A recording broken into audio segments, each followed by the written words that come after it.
Hello and welcome to the first lesson in the decimal series. What are decimals?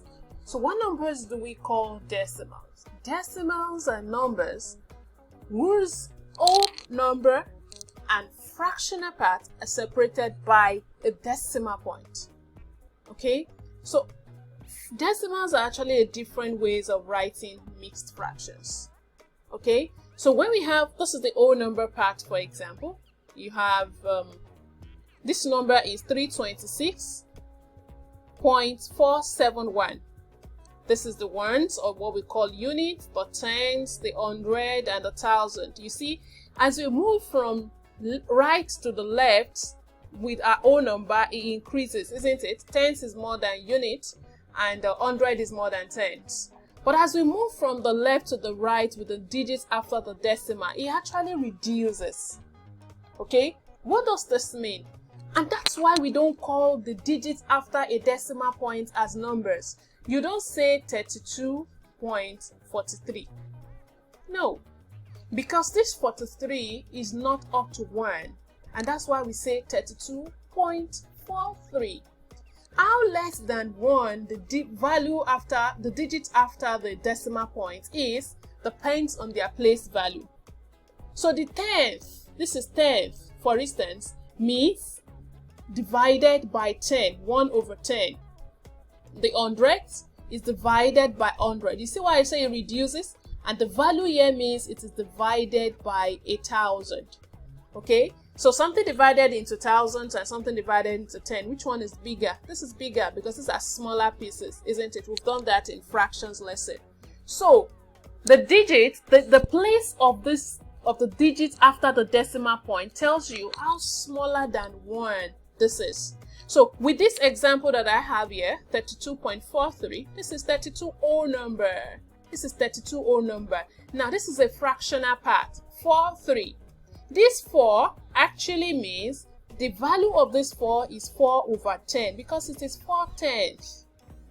And this value of 3 is 3/100th because it's in a 100th place. So we have 3 over 100.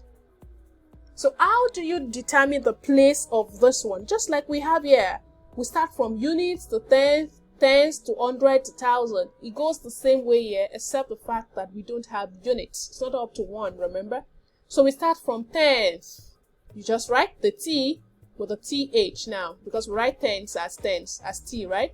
100, TH. That tells us we are dividing by this value of 100 and so on.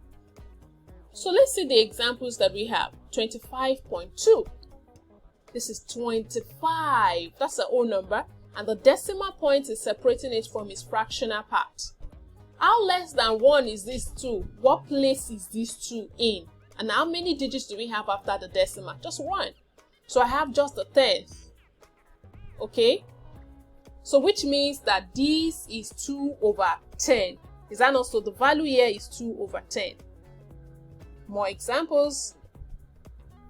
0.08. This time around we have no whole number because this is 0. Right? Now how less than 1 is the digit after the decimal? Now I have 2 decimal places. We usually write it as 2dp. I have 2 decimal places, which means that this is 10th, right? And this is 100th. Okay, which means that I have 8 over 100. That's what this means. Or you say 0.8 over 100. So this is 8 over 100.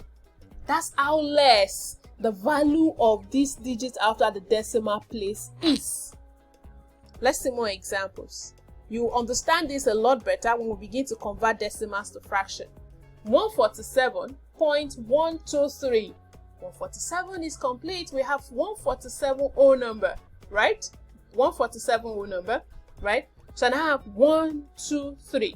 How less than 1? I have 3 digits this time around, and so we move 10th, 100th, and now we have 1,000th. 1,000 is TH. Okay, so we have 1,000th. All right. So how do we write this. This means that the value of this 123 is actually 123 divided by 1000, since we have 3 decimal places, right? It's ending with 1000. What that means is that it is when we have 123 divided by 1000 that we get this value of 0.123. That's what it means. Okay, so 147 whole number 123 means that we have 123 divided by 1000. How do we change this to fractions, right? The next lesson, that's what we are going to be learning. And that means that, okay, let's see one more example. 3.5. This means I have a 3 whole number. What's the value of this 5? We only have the 10th place. 10th. This is 5/10.